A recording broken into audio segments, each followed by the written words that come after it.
Good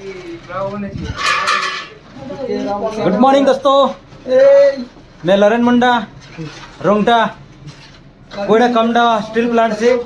हम लोग का जितना भी आप सब देख रहे हैं हमारा फायर टीम है और आज हम लोग का स्पेशल नेशनल फायर डे मना रहे हैं।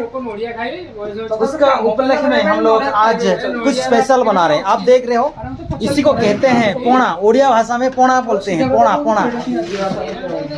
और इसमें है आपका दूध है, दही है, अनार है, केला है, अंगूर है और जितना भी फ्रूट आइटम आप।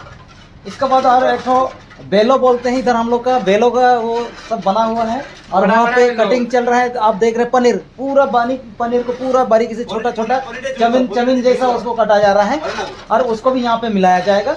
और यहाँ पे बहुत सारा फ्रूट, जैसे कि आप जितना भी फ्रूट जानते हो ना, सारे फ्रूट यहाँ पे गिरा हुआ है। और उसमें दही दूध सब मिला के, चीनी सब मिला के हम लोग अभी बना रहे हैं।